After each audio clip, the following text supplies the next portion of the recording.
mwezi mulamba nga babbinkana ebibuuzo nga bibalumba ng'obusaala awatali ngabo gye binaggwera ng'alina omutwe ogukize ku banne akuulise n'ekyapa ky'ettaka byonna ku Lugonvu's Show olyoka olaba ensiitaano.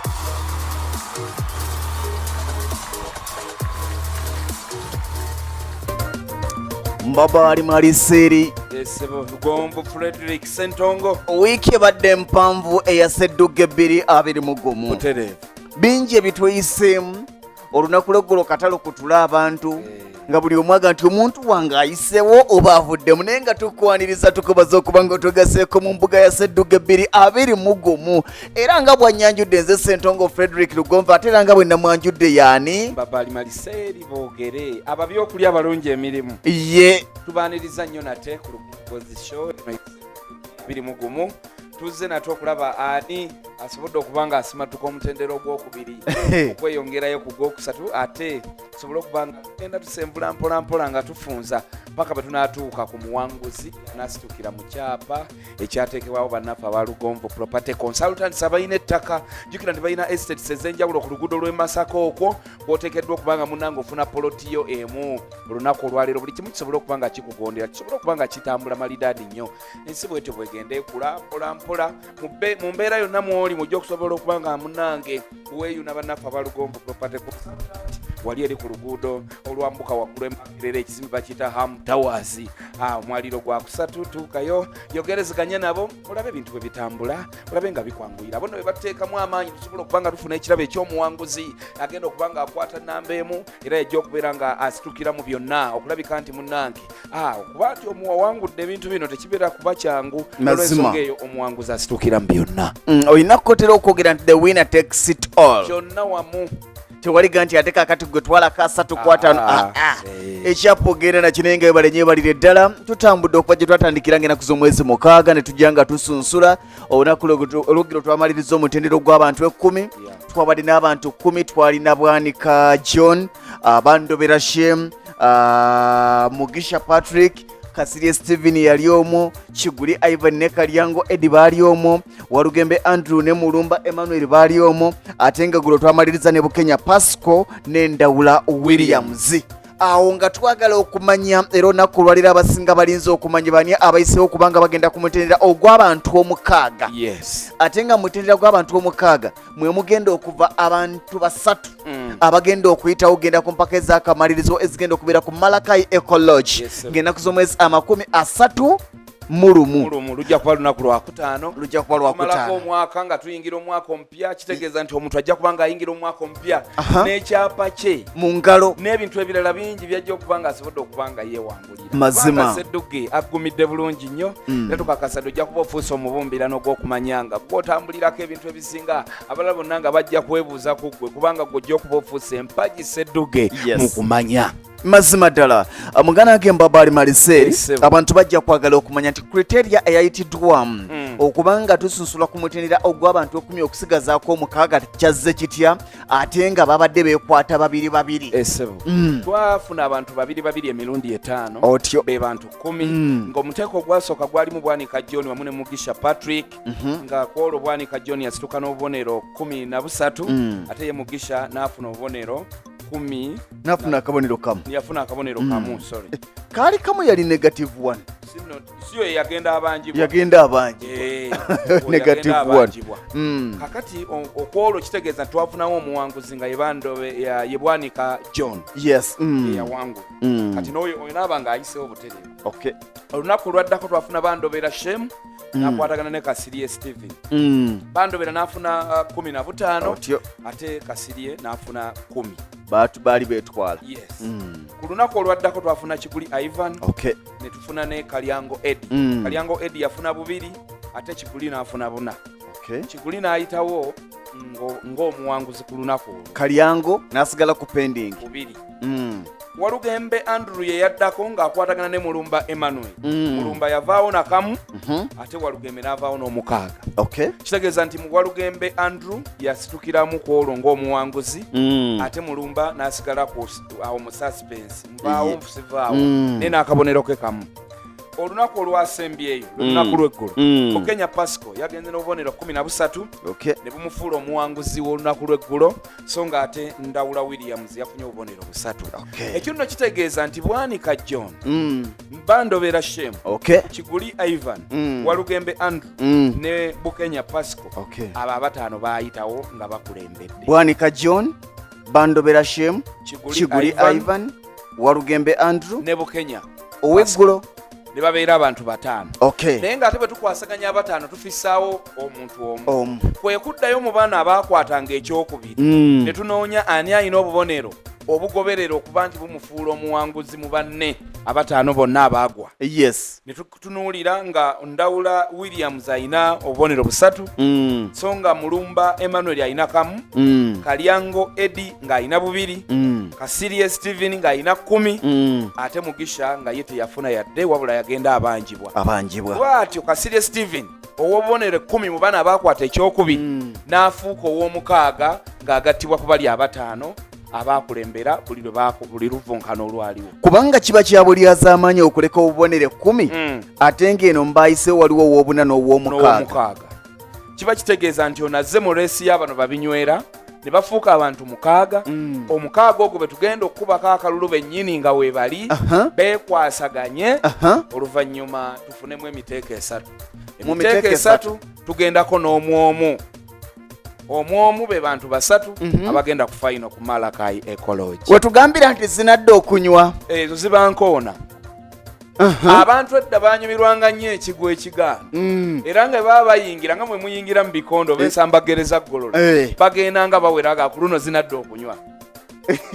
kubanga omusajja yalindikula munne ekigwo nawulira nga wano waliwo bunawoluvu enkoona n'esima mu ttaka ne bagisimisayo nsuulu okwo kwonna kwalinga kwesonga ng'enywedde kwe kwava ekigambo ekyo zinadde okunywa naye wano tunaalaba emitwe nga gyongera okuba nga gikurashinga galabika nti tujjako omuwanguzi bwe tutyo nemba nga nkusomera kati omukaaga abayiseewo omukaaga tulina Bwanika John Bandobera Shem yayiseewo Kiguli Ivan yayiseewo Walugembe Andrew yayiseewo Bukenya Pasco yayiseewo ne Kasirye Steve be bantu omukaaga abayiseewo abagenda okwekwata 2 tufunemu 3 abasatu basinkane ku Malakai Ecology kubanga gye bajja okusula ku Lwokuna olunaku olwaleero lwakuna enkya Lwakutaano kiba kyabulyaza amaanyi bano okubatandika enkya olunaku olw'enkya tugenda kubalaga enkoko ezigenda okuwangulwa enkoko 2 okuva mu bannaffe ababalubwa Local Poultry Breeders ate tubalage n'ettaka weriri ery'omuwanguzi ntesezza buli kimu mubenga mukakasa nti bino si byakwogerako buli kimu kibenga weekiri tubalage enkoko ezigenda okuwangulwa n'ettaka weriri erigenda okuwangulwa ne bwe litambula oli ku kkubo oba oli mu nsookolindo n'akapande akaliko nti this land not for sale belongs to Sseddugge wa 221 Lugonvizi Show olwo lwankya kati tuwummulemu ku Lwomukaaga ne ku Sande kubanga tugenda mu Christmas ku Lwomukaaga era wano ndowooza twandibadde twagaliza abalabe ba Sseddugge 221 Christmas ennungi kubanga ku Lwomukaaga tugenda kuba mu Manzaali ku Sande tujja kufuna akatabo kaffe ku Mande tutandike ne bana 3 tubeere nabo ku Lwokubiri Mande si za 27 ku Lwokubiri 28 ku Lwokusatu 29 nga 3 bagenda kuba ku Malakai Ecology enkeera nga 3 mu lumo balyoke beetwale zidde okunywa kaakati awe tujja okumanyira ani muwanguzi wa Sseddugge 2020 ng'olwo ekyapa kye kimudde enkwawo otyo akulagazibwa n'empapula tuzimuweerako nti kati gendo ze mmannya go kiki kyenjawulo kye tuleseeyo empaka za Sseddugge 2020 oyongedde okulaba ekinogozi ekizirimu buli mutendera gwe tutuukako omuntu kati wano waalabira nti ekyamazima nvaako oba nsigalako nga ntwalaganya wano kati bino bye badde bajja nga bamwenya wano kati biggwaawo mbabbireko omuntu otandika okumulaba ng'olabira ddala nti ono yannemesa ekyapa era ng'obusungu bungi kyova olaba tetuyinza kukola nsobi bakwatira kalulu nga tebaliiwo balina okkekwatira bennyini be balina n'alonda omuntu we ng'akuggyako n'amumusuulako manye ebintu bino birimu omukisa munene nnyo nti oyinza okulonda omuntu nga gw'olonze Mukama amukuyisirizaamu omukisa ng'ebibyo byonna ojja kubironda ebimulema ate ebibyo byasse naye ng'ekimulema ate gojja kuba osobola okukola ki okukironda. So kati okitegeeza nti buli muntu alina okukozesa omukisa gwe nga tukwata akalulu abantu bano 6 ani akwata ani. Muganda wange mu mbeera eyo twagala kubanga tusembyayo olwaleero kuba tugenda kulwawo nnyo. Twagala tusembyayo twebaze abavugizi baffe. Obiz supermarket bali Kawanda batuwadde ebitereke buli lukunkana lubaddewo. Tutambudde nabo bajja batuwa bw'oba ofulumye nga tojja kudda ogenda n'ekitereke kyo oba onodda ate olungi olulala era ogenda n'ekitereke kyo. Ekyo kitukoze bulungi nnyo. Kale nno buli ali ku luguudo lwa Bombo Road oversides eyo okwata ku luguudo lweyo abazaddewo bali eri Nakasongolo osimbula mu kibuga kyama ku Obiz supermarket yawo Kawanda ku ludda luliko substation ojja kubanga obalaba space weeri eya parking customer care n'ebintu ebbeeyi tepaaluse wadde nga tuli mu nnaku nkulu. Mu mbeera eyo tubeebaza nnyo kulabika ndi mutambulidde wamu naffe ate nga mukyatuzzaamu amaanyi. Nakugambye dda ku Lugompo Property Consultants abali awo nga bo bakuteekeddeteekedde estate Lungala estate Katende estate Lungala milioni 10 ofuna 5 ku 10. Eno Katende milioni 18 5 ku 10. Sasulako ebitundu 7 ku buli 10 bakwase poloti otandika okuzimba. Ate otandika okunoonya engeri gy'onoozimbamu genda ku Lwengo General Hardware eri Katende bategeeze nti sente zange sisobola zifuna mulundi gumu. Nfuna ya 5 nenfuna 3 nenfuna akakadde. Kyokka bwe ngambo zeetegekera mba mpeza akakadde jjajja n'alwala. N'olw'ensonga eyo nsaba nziteeke nga wano bajja kukugulirawo akawunti yo ogende ng'ossaako sente paka bw'olituuka mu bunene bwa enju gy'oyagala ozimba. Enju eyo ogenda gimanya otya ng'ogenze banaffe aba Focus Construction ne balambula poloti yo ne bagamba nti osinziira ku nju gy'oyagala eno egyawo eri bweti ne poloti ye eri bweti okusinziira bwe wali ne bakubira plan ne batandika okuba nga bakuwa enteekateeka ey'okuzimba. Bw'omala awo mu Focus ng'oddayo mu Lwengo sente zo wazisevinga dda tikka materiyo zo genda ku site tekugenda bula yadde akasawo kubanga abafocus bafocusinga kukukolera kirungi so saate kukubako seminti wo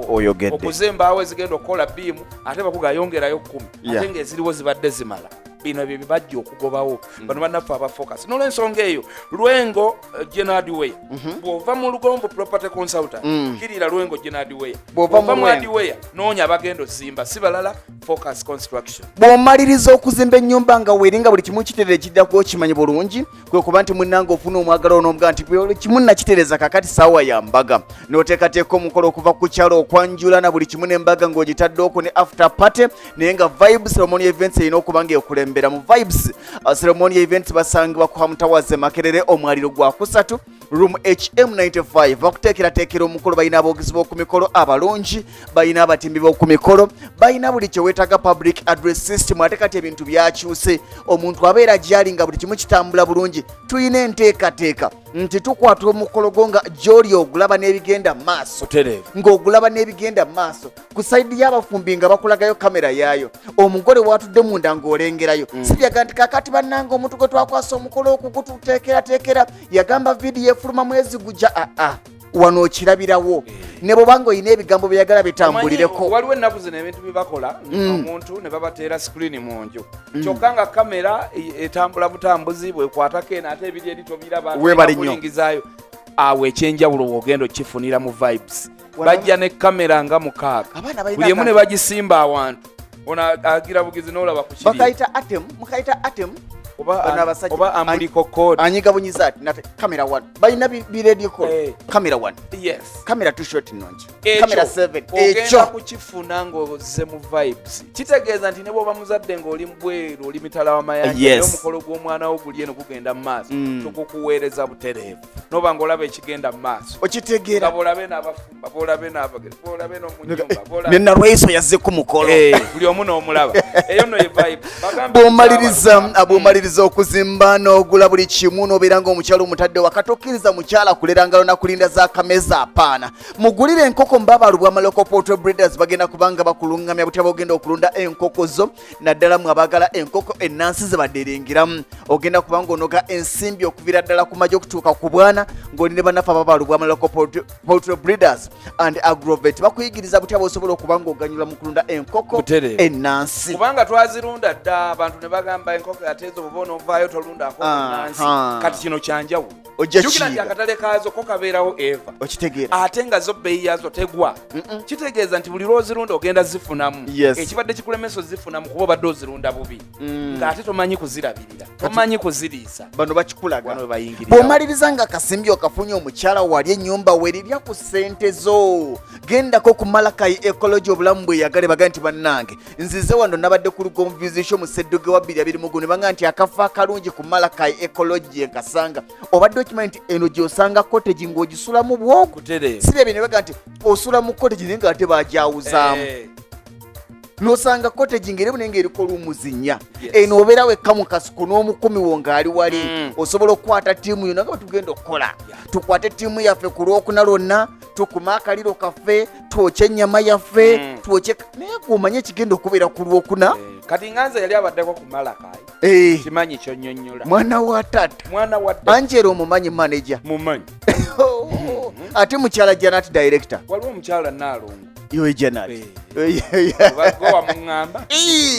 owange ebintu bitambudde bulungi weewaawo so Ebisigadde. mumbeera eyo tukwebaza nnyo naawe omulabi waffe bino byonna twandibyogedde nga tetulabayo batulaba kyandibadde kitukola bubi Mazima. tutunulayo nga viewership erigiriya mwebale nnyo okwefiriza kaddata ne mugaa nti katulabe Lugonvuzi show yateekateeka Ssedduge 221 ogwo nno gwe mubumbirano abantu bangi beebuuza ekigambo Ssedduge kitegeeza ki lwaki mwaleeta ekyo Ssedduge y'empagi gy'olaba mu nnyumba gye bayita ey'ekisuuwa omuganda gy'ayita ey'ekisuuwa Yeah. ey'essubi Ey'essubi. mpagi eyo gy'olaba wakati Nga weetali. ennyumba yonna akasolya konna kekutte ku mpagi eyo Weetali. Kati bw'ofuuka Ssedduge oba ofuuse empagi ennene mu kumanya omubumbirano obumbirano ng'abantu bonna bajja gy'oli ne bawunzika omutwe bawulirize ky'ogamba kyokikola otya tosobola kusigala bw'omu ne ku mikolo ojja kuba otuula mu maaso mabaali maliseeri aba byokulya abalungi emirimu twagala kusiibula batulaba ate tubalinde tubeesunge ku lunaku olwa bbalaza Yes. buli kimu kibe nga kitambula bulungi tubeebaza nnyo mwebale kubanga mutulaba tulina bwe tuyinza kubeebaza okuleka okwongera okuyiya ebinyuma ku Lugonvuzi show ate nammwe mwongere okuba abalabi baffe webale nnyo webalire ddala nze Ssentongo Frederick Lugonvu olunaku olw'enkya tugenda kubanga tubalaga ettaka lya omuwanguzi wa Ssedduge 221 tugenda kubanga ne bannaffe ababaalubwama batulaga bateesisi kubanga ennaku ziweddeyo Kutere. ne tubaagaliza Ssekukkulu ey'essanyu ne tubaagaliza omwaka omujja ne tubaagaliza kwegamba Christmas okugira n'obuvunaanyizibwa omanyi Christmas kankome mbadde nsi kuliisa maanyi Christmas kyekintu ekizibu ffe bwe twabanga bato nga tumanyi nti Christmas kulya kati bwe twakula tumanyi nti Christmas kuspendinga nnyo kitegeeza ki eri omuntu omukulu gwandaba olwaleero spendinga responsibly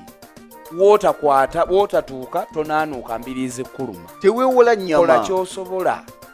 olunaku luba lumu mwana atuzaaliddwa ekikulu tegeera amakulu nti Kristo azaaliddwa mu nze so si kufiirawo nga siwadde mukyala lugoye oba nga siwadde enkoko n'olw'ensonga eyo kola ekisoboka jjukira nti nno bwe tumalako Desemba ono bwe pa January tugenda ku ssomero masomero abaana bajja kuba beetaaga otandikirawo nga tolina excuse yonna gy'owa era ng'omwana bw'asigala awaka ng'ate abaana bamaze emyaka 2 tebasoma ojja kulabika ng'omuzadde atali wa buvunaanyizibwa n'olw'ensonga eyo wano we tulaga n'abaana tuula nabo obagambe nakirijja nagundi John ani tubadde bakulya kilo 5 ez'ennyama katulye 2 ebitabo bisobole okuba nga bikola ki biwera musobole otandikirawo nga gavumenti erangiridde lwe muddamu okusoma n'olw'ensonga eyo bazadde bannaffe bakulu bannaffe bwe tutobola okuba nga tutetenkanya ensi eno ensi yatu yafuuka yakutetenkanya kubanga akasente kakuyiriba buyiribi n'olw'ensonga eyo togwa ku migandu teweegeraageranya ku muntu yenna kubanga Kristo azaaliddwa olwaffe ffenna buli omu gy'oli ate mu kiti ky'olimu butereevu nze Ssentongo Frederick Lugonvu nja kubaagaliza ekiro ekirungi mubeere bulungi mweraba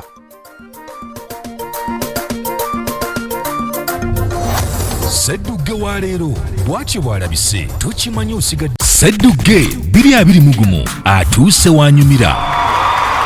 abajja nga beewera eryanyi nga buli omu yeewera nga bw'atazze kusiika binyumo bangi bibazitoyeeko baabuwe era ne bawanduka we twogerera 6 bokka be basigadde mu mbuga ya Ssedduge era be bano Bandobera Shem, Bwanika John, Bukenya Pasco, Kasirye Stephen, Walugembe Andrew, Kiguli Ivan, kati gwanyumirwa omuzannyo guno ku Lugonvu's Show noonya woogwa oba kw'osibira olukoba naye ekibuuzo kisigala kimu nti anaaba ani oyo omuzira anaasitukira mu kyapa Ssedduge 2020